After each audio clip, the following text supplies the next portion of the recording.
الحمدللہ رب العالمین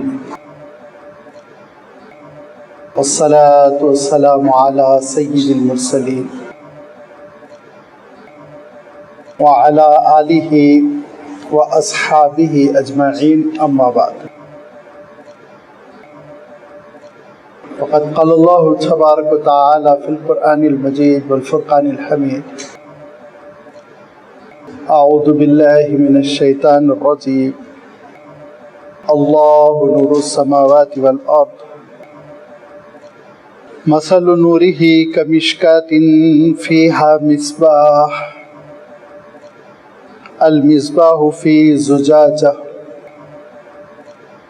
الزجاجة كأنها كوكب دري يوقد من شجرة مباركة زيتونة لا شرقية ولا غربية يكاد زيتها يضيء ولو لم تمسسه نار نور على نور يهدي الله لنوره من يشاء وَيَضْرِبُ اللَّهُ الْأَمْثَالَ لِلنَّاسِ وَاللَّهُ بِكُلِّ شَيْءٍ عَلِيمٌ صدق اللہ العظیم۔ بزرگوں اور دوستو، اس آیت نور کا ترجمہ کرنے سے پہلے بطور تمہید آپ کی خدمت میں ایک معروضہ رکھنا مناسب ہے کہ ہماری یہ نشست، ہماری یہ مجلس اسماء حسنہ کے سلسلے میں چل رہی ہے۔ اسماء حسنہ، ان کا آسان سا ترجمہ اللہ تعالیٰ کے پیارے پیارے نام سے ہم کر سکتے ہیں۔ جن اسماء حسنہ کے سلسلے میں اللہ تعالیٰ نے ارشاد فرمایا کہ وَلِلَّهِ الْأَسْمَاءُ الْحُسْنَى فَادْعُوهُ بِهَا، اللہ تعالیٰ کے پیارے پیارے نام ہیں، ان ناموں سے مولا کو پکارو، اس کو یاد کرو۔ یہ وہ اسماء حسنہ ہے جو بکثرت قرآن پاک میں وارد ہوئے ہیں۔ یہی وہ اللہ تعالیٰ کے نام ہیں جن سے اللہ تعالیٰ کی صفات کا پتہ چلتا ہے۔ اللہ تعالیٰ کی ان صفات پر غور کرنے اور ان صفات کو سمجھنے کا جو سب سے بڑا فائدہ ہوتا ہے، جو بڑا روحانی اور ایمانی فائدہ ہے،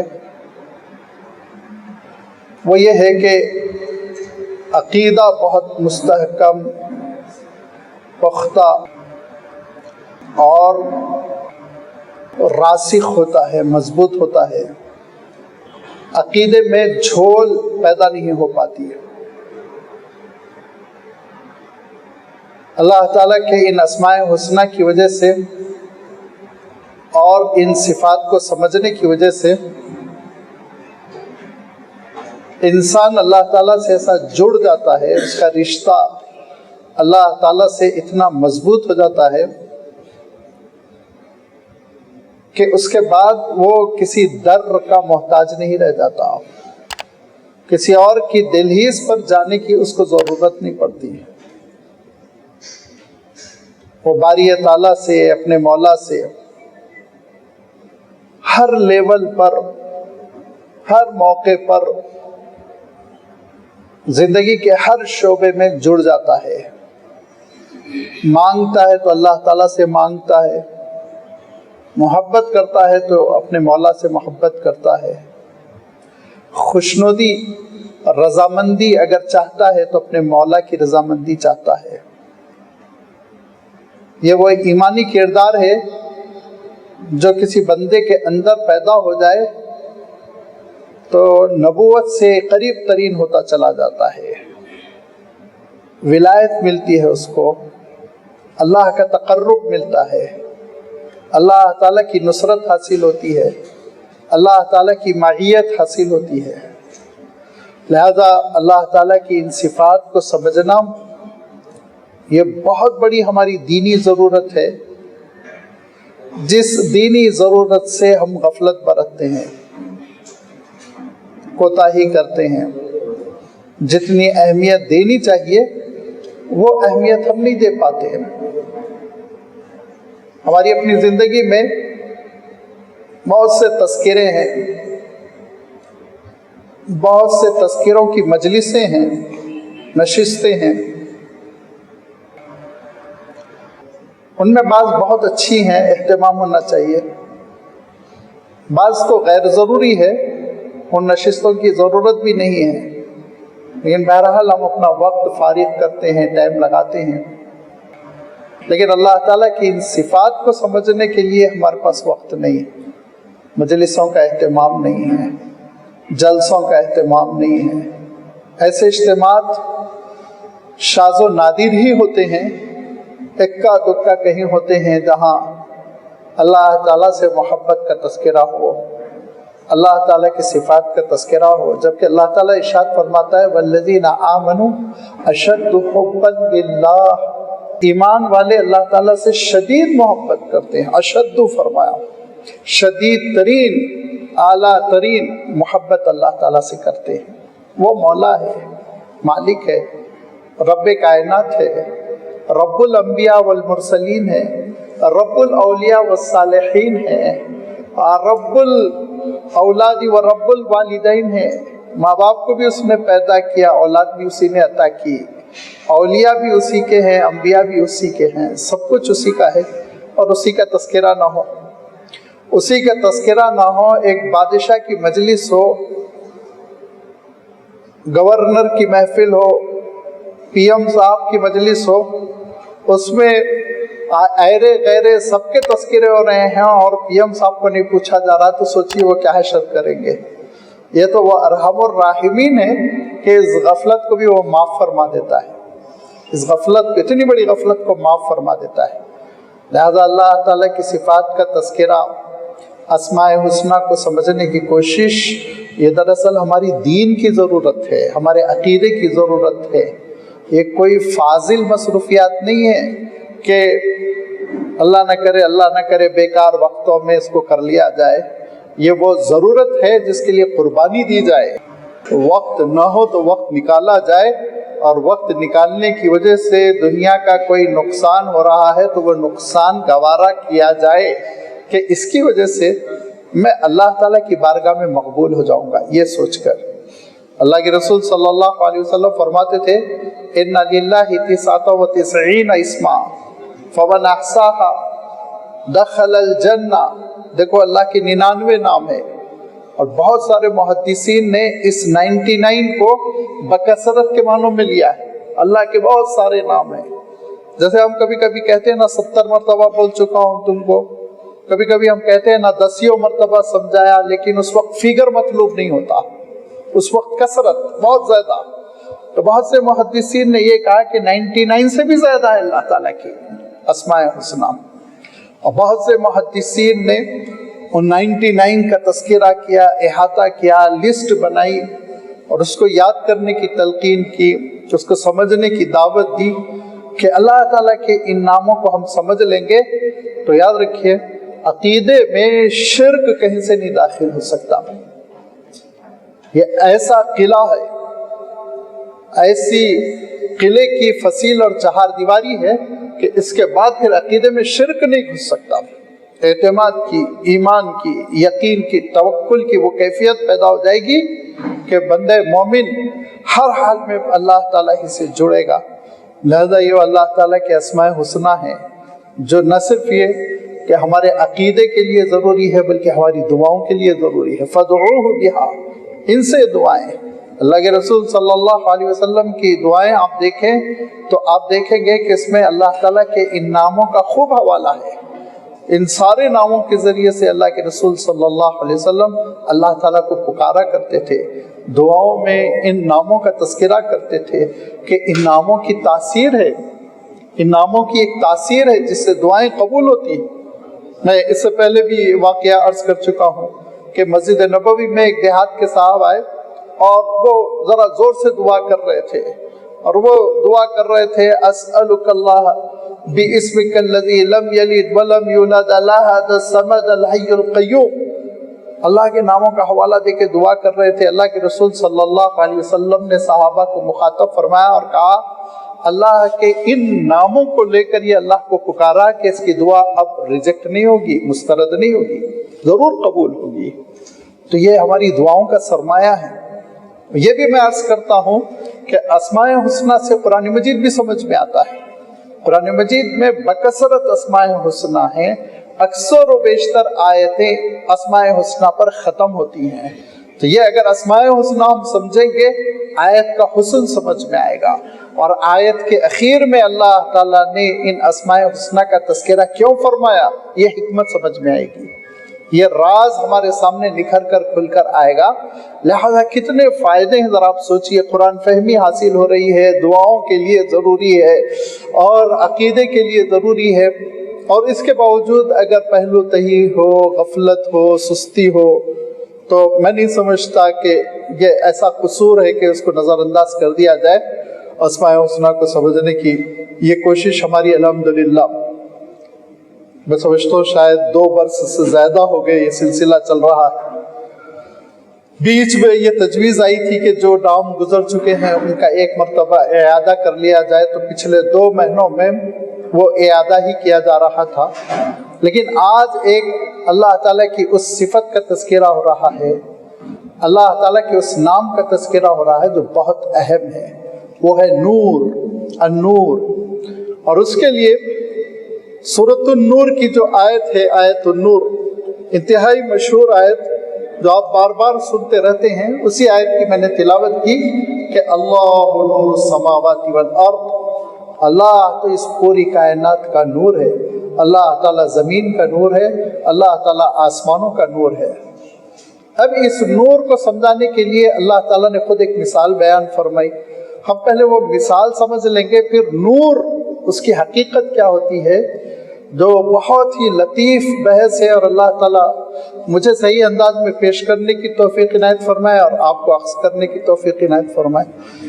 تو یہ پہلے تو اللہ تعالیٰ نے ارشاد فرمایا، دیکھو میرے نور کی مثال کیسی ہے، مثل نورہ کمشکاۃ فیہا مصباح، اس کے نور کی مثال یہ ہے، ارشاد فرمایا جیسے ایک بلند مقام ہے، ایک طاق ہے، طاق پچھلے زمانے میں طاق دیواروں میں بنایا جاتا تھا، اب تو یہ الیکٹرسٹی سپلائی ایسی ہے، پاور ہر جگہ، اس کی وجہ سے وہ ضرورت نہیں محسوس ہوتی ہے، ورنہ چراغ کے لیے، شمع کے لیے باضابطہ طاق بنائے جاتے تھے۔ تو فرمایا ایک بلند مقام پر جیسے طاق ہے، اور اس طاق میں المصباح، مصباح کہتے ہیں کہ ایسا چراغ جس کے اطراف شیشہ گھیر دیا گیا ہو، عام اصطلاح میں ہم لوگ قندیل اس کو کہا کرتے تھے، جو آج کل ناپائید ہو چکی ہے۔ تو شیشہ گھرا ہوا چراغ جب ہوتا ہے تو اس کو مصباح کہتے ہیں، اور بغیر شیشے کے ہوتا ہے تو اس کو سراج کہتے ہیں۔ سراج منیرہ بھی آیا قرآن مجید میں لفظ، سورج کے لیے بھی آیا، اللہ کے رسول صلی اللہ علیہ وسلم کے لیے بھی آیا لفظ۔ یہاں اللہ تعالیٰ نے ارشاد فرمایا کہ اس کا نور گویا کہ ایسا ہے جیسے کہ ایک طاق میں ایک چراغ، ایک قندیل روشن ہو، المصباح فی زجاجۃ، اور وہ چراغ اور وہ قندیل اس کو شیشہ گھیرا ہوا ہے، زجاجہ، ایسا شیشہ جس کی اللہ تعالیٰ نے خود تعریف کی اور ارشاد فرمایا الزجاجۃ کأنہا کوکب دری یوقد من شجرہ، کہ ایسا صاف ستھرا اور اتنا صاف شفاف جھلکتا اور چمکتا ہوا شیشہ جیسے کہ آسمان کا ستارہ ہو، چمک رہا ہو۔ یہ وہ چراغ ہے، ارشاد فرمایا، اور یہ وہ دیا ہے یوقد من شجرۃ مبارکۃ، جو ایک بابرکت درخت کے پھل کے تیل سے روشن کیا گیا ہے۔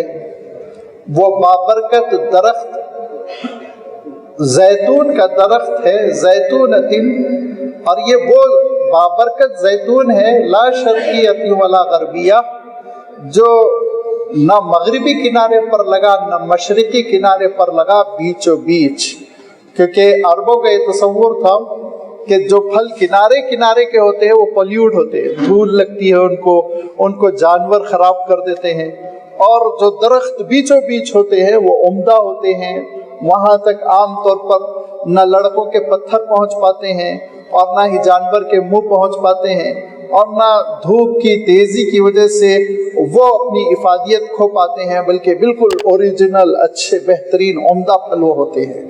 یہ وہ عمدہ زیتون سمجھے جاتے تھے، اور ان عمدہ زیتون سے جو تیل برآمد کیا جاتا تھا، زیتون کا تیل، وہ بڑا مہنگا ہوتا تھا، قیمتی ہوتا تھا، اعلیٰ کوالٹی کا سمجھا جاتا تھا، انتہائی نفیس وہ شمار کیا جاتا تھا۔ اسی لیے فرمایا لا شرقیۃ ولا غربیہ، اتنا صاف ستھرا، اتنا بہترین اعلیٰ کوالٹی کا تیل ہے، یکاد زیتھا یضیء ولو لم تمسسہ نار، آگ لگانے سے پہلے پہلے وہ تیل خود چمک رہا ہے اور ایسا لگ رہا ہے جیسے شمع روشن ہو گئی۔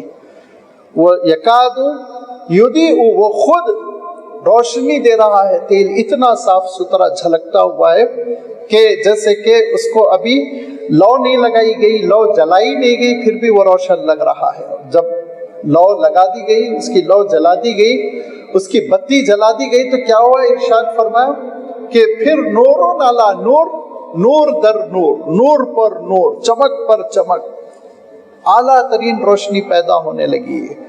اور یہ جو نور کی کیفیت پیدا ہو گئی، تو یہ نور جو ہے اس کو تم سمجھنے کی کوشش کرو کہ یہدی اللہ لنورہ من یشاء، یہ اللہ کا نور بس اللہ کی توفیق سے ملتا ہے۔ یہ اللہ کا نور یہ کہاں ملتا ہے، اس کی تفصیل آنے سے پہلے نور کی وضاحت میں کر دو۔ نور کس کو کہتے ہیں؟ جس کا عام ترجمہ ہم سمجھ سکتے ہیں روشنی، لیکن روشنی یا لائٹ یہ کامن لفظ ہے۔ عربی میں نور الگ ہے، ضیاء الگ ہے۔ ضیاء کا لفظ بھی آیا ہے قرآن مجید میں۔ دن کے سلسلے میں ارشاد فرمایا، سورج کے سلسلے میں ارشاد فرمایا ضیاء۔ یہ ضیاء کے معنی کیا ہوتے ہیں؟ ضیاء کے معنی ہوتے ہیں ایسی روشنی جس میں حرارت ہو، تھوڑی سی گرمی ہو، کسی قدر زیادہ نہ بھی ہو۔ اسی لیے دن کی روشنی کے لیے اللہ تعالیٰ نے قرآن مجید میں لفظ ضیاء ارشاد فرمایا، سورج کی روشنی کے لیے اللہ تعالیٰ نے قرآن مجید میں ضیاء کا لفظ ارشاد فرمایا۔ یہ دونوں روشنیوں میں گرمی ہوتی ہے۔ اس سے آگے نور کی کیفیت ہوتی ہے۔ نور کی خصوصیات میں پہلی خصوصیت تو یہ کہ اس میں تپش، حرارت نہیں ہوتی، گرمی نہیں محسوس ہوتی نور سے۔ نور سے گرمی نہیں محسوس ہوتی، چاہے نور کتنا ہی بڑھ جائے، لیکن دن کی روشنی جتنی بڑھتی ہے آپ گرمی محسوس کریں گے۔ کل کے مقابلے میں آج کا دن گرم ہے، کیونکہ آج سورج کی روشنی زیادہ ڈائریکٹ ہے، بادل نہیں ہے، تو ہم گرمی محسوس کر رہے ہیں آج۔ لیکن آج سے 3-4 دن پہلے دن کی روشنی بڑی ٹھنڈی تھی، کیوں؟ بادل چھائے ہوئے تھے تو روشنی ہلکی تھی، اس کی وجہ سے ضرورت ہی نہیں تھی کہ ہم اے سی چلائیں، فین وغیرہ کافی محسوس ہو رہے تھے۔ تو جیسے جیسے ضیاء، روشنی بڑھتی ہے گرمی بڑھتی ہے، لیکن نور جتنا چاہے بڑھ جائے اس نور کی گرمی نہیں ہوتی، اس سے تکلیف اور تپش کی کیفیت، حرارت نہیں محسوس ہوتی ہے بندے کو۔ یہ ایک نور کی خصوصیت۔ اسی لیے اللہ تعالیٰ نے ایک موقع پر قرآن مجید میں وَجَعَلَ الْقَمَرَ نُورًا ارشاد فرمایا۔ قمر، چاند میں نور ہے، تم کو گرمی نہیں لگے گی اس کو دیکھنے سے۔ چاند کے سلسلے میں اللہ تعالیٰ نے نور کا لفظ قرآن پاک میں ارشاد فرمایا، کیونکہ اس میں حرارت نہیں محسوس ہوتی، ہم کو گرمی نہیں محسوس ہوتی، صرف ایک بھلی پیاری ایک نورانی کیفیت نظر آتی ہے۔ اسی لیے اللہ تعالیٰ منیرہ بھی ارشاد فرمایا، قمر منیرہ ارشاد فرمایا۔ اللہ کے رسول صلی اللہ علیہ وسلم کے لیے بھی سراج منیرہ ارشاد فرمایا کہ وہ نور تم کو ملتا ہے جس میں گرمی نہیں ہوتی۔ تو یہ فرق ہو گیا ضیاء اور نور میں۔ نمبر 2، ضیاء جو ہے وہ دراصل ایک حد تک میں یہ کہہ سکتا ہوں ٹیمپروری روشنی ہوتی ہے، عارضی ہوتی ہے، کہیں سے حاصل کی گئی ہوتی ہے، اور پھر وہ اس بات کا امکان ہوتا ہے کہ اس کی لو بجھ جائے، وہ روشنی ختم ہو جائے۔ لیکن نور میں نور میں ایک دوام کی کیفیت ہوتی ہے، برقرار رہنے کی کیفیت ہوتی ہے. وہ روشنی اس چیز کی اپنی اوریجنل روشنی ہوتی ہے، وہ کسی کے ریفلیکشن کا نتیجہ نہیں، کسی کے روشن کرنے کا نتیجہ نہیں. سورج گیسیں سے جل رہی ہیں اور وہ عارضی روشنی ہے، قیامت کے وقت بجھا دی جائے گی. لہذا اللہ تعالیٰ نے اس کے لیے نور کا لفظ نہیں ارشاد فرمایا. نور جو ہوتا ہے وہ اس کی ایک اپنی شان ہوتی ہے. یہ کیا نور کی ہم تشریح کیسے کریں؟ لائٹ جس کو ہم کہیں، روشنی ہم جس کو کہہ لیں، بھئی یہ چیز کیا ہے، کیسے ہم تشریح کریں؟ اس کو مفسرین نے حل فرمایا. جو مفسرین اہل لغت ہوتے ہیں، جو الفاظ کے ذخیروں پر نگاہ رکھتے ہیں، الفاظ کی تشریحات کا فہم رکھتے ہیں، بالخصوص اس میں صف اول میں زمخشری آتے ہیں جن کی مشہور تفسیر کشاف، امام بیضاوی آتے ہیں جن کی تفسیر بیضاوی ہے، اور بھی مفسرین آتے ہیں.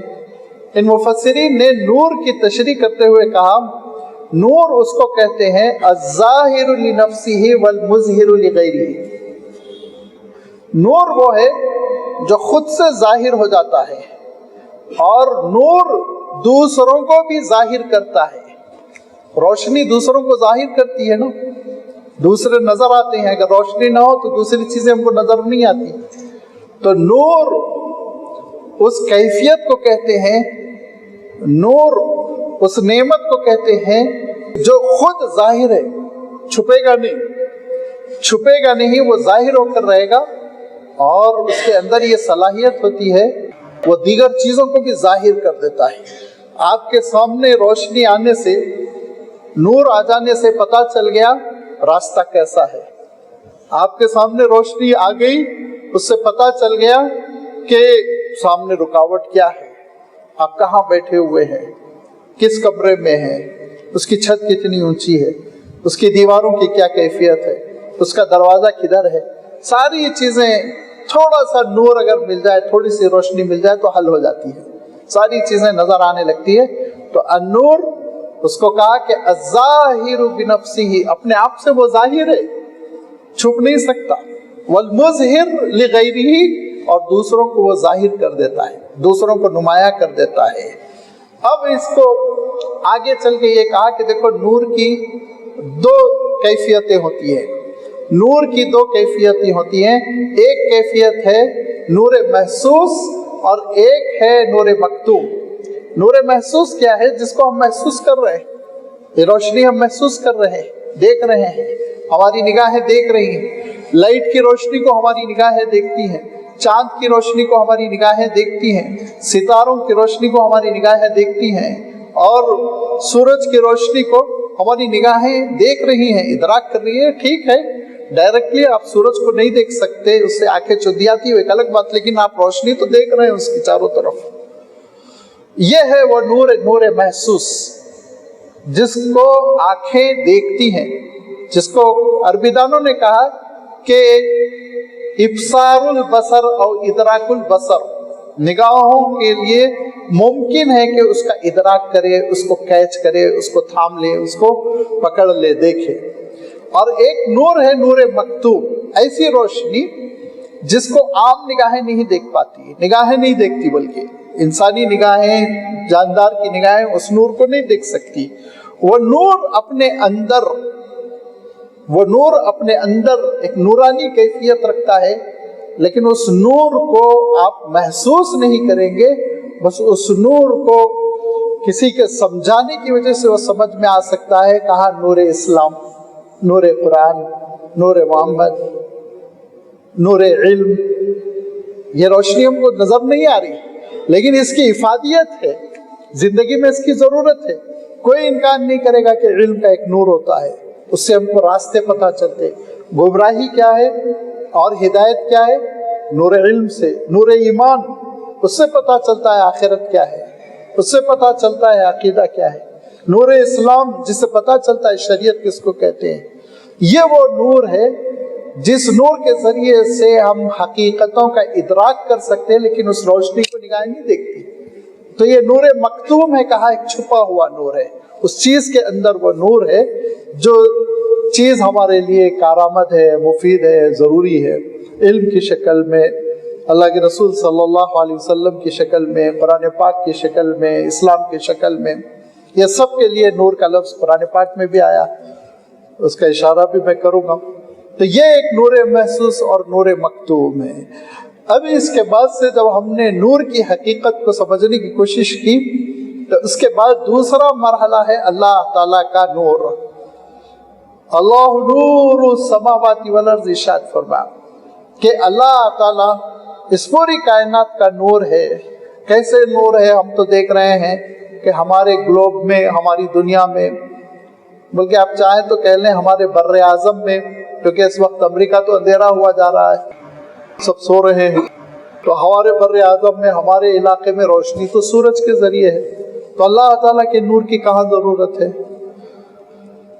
اہل اللہ نے فرمایا دراصل دیکھو، اگر اللہ تعالیٰ اپنے نور سے ان اشیاء کو منور نہ کیا ہوتا تو تاریکی ہی تاریکی ہوتی، پھر ہم کو معلوم نہیں ہوتا نور کس کو کہتے ہیں۔ لیکن اللہ تعالیٰ نے اپنے نور سے سورج کو عاریتاً روشنی دی ہے، اللہ تعالیٰ نے اپنے نور سے اس کائنات میں ایک عارضی روشنی دی ہے، تو ہم کو پتا چلا روشنی کس کو کہتے ہیں، ورنہ حقیقت میں نور تو بس اللہ تعالیٰ کا ہے۔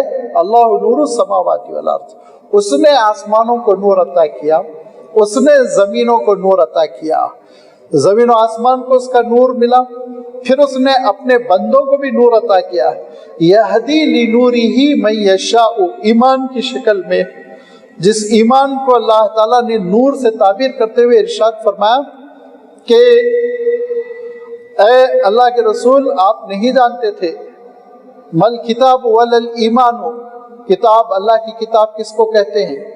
اللہ کے رسول صلی اللہ علیہ وسلم 40 سال سے پہلے نہ تورات پڑھتے تھے نہ انجیل پڑھتے تھے، اللہ کی کتابوں سے واقف نہیں تھے۔ اللہ کے رسول صلی اللہ علیہ وسلم صرف حضرت ابراہیم علیہ السلام کے طریقے پہ عبادت کیا کرتے تھے۔ اللہ تعالیٰ نے کتاب سے نوازا، اقرأ بسم ربک الذی خلق، یہاں سے قرآن مجید نازل ہونا شروع ہوا، فإنک لا تدری ما الکتاب ولا الایمان۔ 40 سال کی عمر مبارک سے پہلے اللہ کے رسول نے کبھی ایمان کی دعوت نہیں دی، اسلام کی دعوت نہیں دی۔ کوئی روایت میں سیرت کی کسی بھی کتاب میں آپ اٹھا کر دیکھیے، ظلم کے خلاف آپ نے آواز اٹھائی، بے کسوں کمزوروں کی ہمدردی میں آپ نے آواز اٹھائی، جنگ و جدال پر آپ نے تبصرہ کیا، اس کے خلاف آپ نے آواز اٹھائی، امن کا معاہدہ فرمایا۔ حلف الفصول بہت مشہور ہے، اللہ کے رسول صلی اللہ علیہ وسلم نے ایک ایگریمنٹ کروایا تھا، بلکہ قریش کے لوگوں نے جنگ نہیں کریں گے۔ یہ سب چیزیں آپ کو ملیں گی، لیکن کبھی کسی روایت میں یہ نہیں ملے گا کہ آپ نے ایمان پر خطاب فرمایا ہو، اسلام کی تشریح کی ہو، اللہ کی کتاب کس کو کہتے ہیں، کتابوں کا تذکرہ کیا ہو، نہیں۔ اللہ تعالیٰ ارشاد فرماتا ہے کہ آپ واقف نہیں تھے نہ کتاب سے نہ ایمان سے، لیکن یہ وہ نور ہے جو اللہ تعالیٰ نے آپ کے قلب اطہر میں روشن کیا۔ اللہ تعالیٰ نے ولیکن جعلناہ نورا، ہم نے اس نور کو آپ کے قلب میں روشن کیا، اور پھر ایمان کی حقیقت، اسلام کی حقیقت، ہدایت کیا ہے، گمراہی کیا ہے، عقیدہ کیا ہے، اللہ تعالیٰ کا تقرب کیا ہے، دین کیا ہے، شریعت کیا ہے، یہ ساری چیزیں اللہ کے رسول صلی اللہ علیہ وسلم نے بیان کرنی شروع کر دی، اس طور پر کہ سابق نے کسی نبی، کسی رسول نے اس انداز میں بیان نہیں کی تھی۔ تو کیا یہ وحی الہی تھی؟ یہ وہ نور تھا جو اللہ تعالیٰ نے قلب اطہر میں روشن کیا، اپنے رسول کے دل میں اللہ تعالیٰ نے روشن کیا، اور اس کے بعد اللہ کے رسول صلی اللہ علیہ وسلم کو فرمایا سراجا منیرا، اب ہم نے آپ کو منور چراغ بنا دیا ہے۔ اب جو اپنے بجھے ہوئے چراغ کو، جو اپنے سیاہ دل کو، جو اس دل کو جو ظلمت کدا بنا ہوا ہے، جس میں تاریکی ہی تاریکی ہے، رسول اپنے اس دل کو لے کر آپ کی محفل میں آئے گا تو اس کا دل بھی آپ کے چراغ سے چراغ روشن ہو جائے گا۔ چراغ سے چراغ روشن ہوتا ہے۔ لہذا اس کے دل میں بھی ایک روشنی پیدا ہو جائے گی، اور وہ روشنی کس کی ہوگی؟ وہ روشنی ہوگی، وہ نور ہوگا معرفت خداوندی کا، اللہ تعالیٰ کی معرفت کی روشنی۔ اللہ تعالیٰ کی معرفت کی روشنی متعدد مقامات پر اللہ تعالیٰ نے قرآن مجید میں ارشاد فرمایا، کبھی اپنے رسول کے تذکرے کے ساتھ، کبھی قرآن مجید کے تذکرے کے ساتھ، کبھی دین اور اسلام کے تذکرے کے ساتھ۔ کیا فرمایا؟ یخرجہ من الظلمات الی النور۔ یہ اللہ کے رسول، یہ اللہ کی کتاب، یہ اللہ کا بھیجا ہوا دین، یہ تم کو کیا کرتا ہے؟ تم کو نکالتا ہے تاریکیوں سے، اندھیروں سے، ایک نور کی طرف، ایک روشنی کی طرف۔ یہاں ایک لطیف نکتہ ہے، عجیب و غریب بات ہے، میں بہت سوچتا ہوں کہ اللہ تعالیٰ نے یہ عجیب انداز کیوں اپنایا۔ ایک تو یہ کہ ظلمات ہمیشہ پلورل فارم میں ہے، جمع، ظلمات، تاریکیاں، اندھیرے، ہم ترجمہ کریں گے کئی اندھیرے، اور نور کو سنگولر یوز کیا،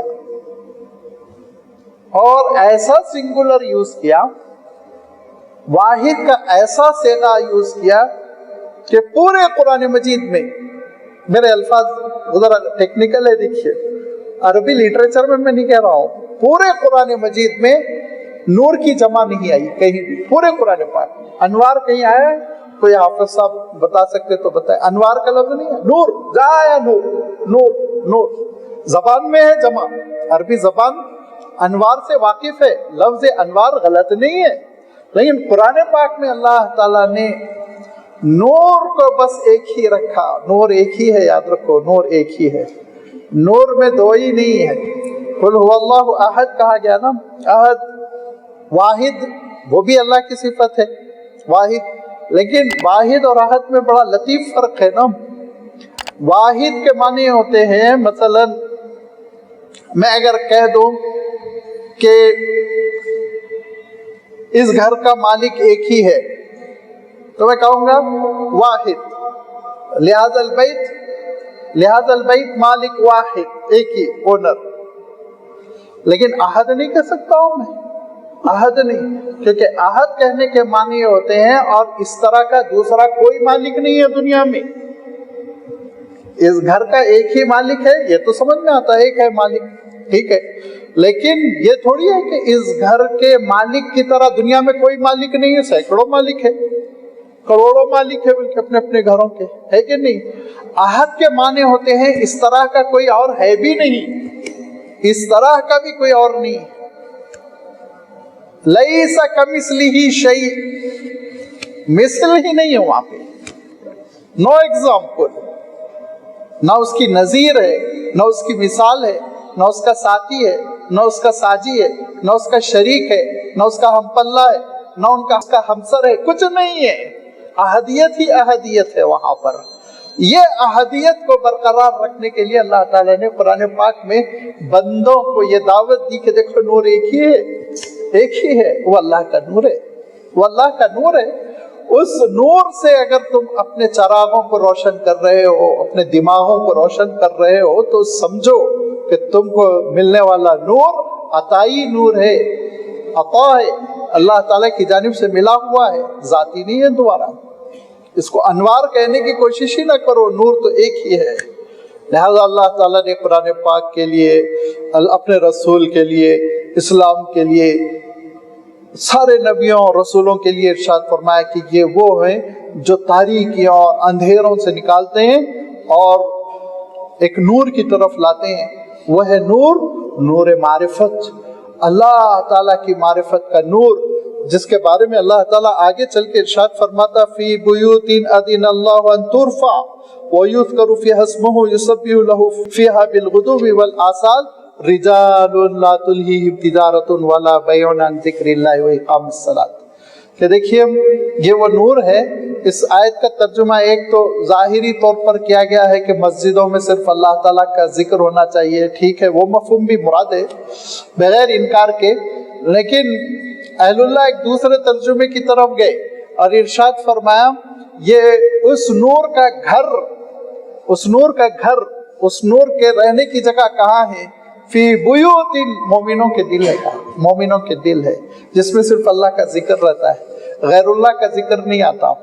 وہ اللہ کے نور سے اپنے دلوں کو منور رکھتے ہیں، اور اللہ کے نور سے جب اپنے دلوں کو منور کرتے ہیں تو پھر اس دل کی کیفیت ہی کچھ اور ہو جاتی ہے، جس کا میں ابھی اشارہ کروں گا۔ میں یہ عرض کر رہا تھا کہ یہ وہ ایک نور معرفت ہے، اللہ تعالیٰ کی معرفت کا نور۔ یہ نور جیسے ہی دل میں ایمان آنے کی وجہ سے، عقیدہ سدھر جانے کی وجہ سے یہ نور کیسے روشن ہوتا ہے دل میں؟ بس آپ کے اندر گھر بنایا گیا آپ کا پورا، اور آپ نے کنٹریکٹ دے دیا الیکٹرک والے صاحب کو، الیکٹرک کا کام کر دو، انہوں نے پورا کام کر دیا، بہترین وائرنگ اور سب کنیکشن، فینس بھی لگ گئے اور یہ قمقمے لگ گئے اور ٹیوب لائٹس لگ گئی، ہر چیز لگ گئی، لیکن ابھی الیکٹرکسٹی ڈپارٹمنٹ والے آ کر کنیکشن نہیں دیے۔ روشنی ہوگی؟ یہ چمکیں گے؟ روشنی نہیں ہوگی نا، جلیں گے نہیں۔ آپ بہترین آٹومیٹک سوئچ یوز کیجئے، کھلیں گے نہیں۔ کب تک؟ جب تک وہ آ کر ٹرانسفارمر سے جو پاور سپلائی ہے وہاں سے ایک کنیکشن نہیں دے دیں گے چھوٹا سا۔ وہ کنیکشن دیتے ہی آپ کا بنگلہ روشن۔ بنگلے میں کمی نہیں تھی، ہر چیز اعلیٰ کوالٹی کی استعمال کر لی گئی، لیکن روشنی نہیں ہے۔ کیوں؟ کنیکشن نہیں ہے۔ اللہ تعالیٰ نے دل اور انسانی جسم کے اعضاء اعلیٰ کوالٹی کے عنایت فرما دیے، بہترین دھڑکتا ہوا دل، بہترین ذہن کام کرنے والا، سب آرگنز ٹھیک ٹھاک، کسی قسم کی کوئی کمی نہیں، لیکن ابھی اللہ سے کنیکشن نہیں تو اندر اندھیرا ہے، اندر تاریکی ہے، روشنی نہیں۔ وہ ایک لا الہ الا اللہ محمد الرسول اللہ کا کنیکشن ہوتا ہے، بس دو جو کنیکشن دے دیے جاتے ہیں پلس مائنس، وہی ہے لا الہ الا اللہ مائنس محمد الرسول اللہ۔ یہ کنیکشن ملا، دل آپ کا روشن ہو گیا۔ اب یہ روشنی سے کیا ہوگا؟ آپ جہالت کو سمجھیں گے کس کو کہتے ہیں، اس روشنی سے کیا ہوگا؟ آپ شہوات کو سمجھ جائیں گے کس بلا کو کہتے ہیں، اس روشنی سے کیا ہو جائے گا؟ آپ حرص و حوث کو سمجھ لیں گے کس کو کہتے ہیں، اس روشنی سے کیا ہوگا؟ آپ سازشوں کو سمجھ لیں گے، مکاریوں کو سمجھ لیں گے، کفر کو سمجھ لیں گے، ضلالتوں کو سمجھ لیں گے، ہر چیز سمجھ میں آ جائے گی۔ صحابہ کے پاس کوئی ڈگری نہیں تھی، آج کتنی بڑی بڑی ڈگریاں ہیں، تعلیم کا کیا انتظام ہے، کیسی بڑی بڑی یونیورسٹیاں ہیں، کیسے تعلیم لازمی کر دی گئی کہ 10 تک تو ہر بچے کو پڑھنا اس کا انسانی حق ہے، لیکن اس زمانے میں کیا تھا؟ کچھ نہیں۔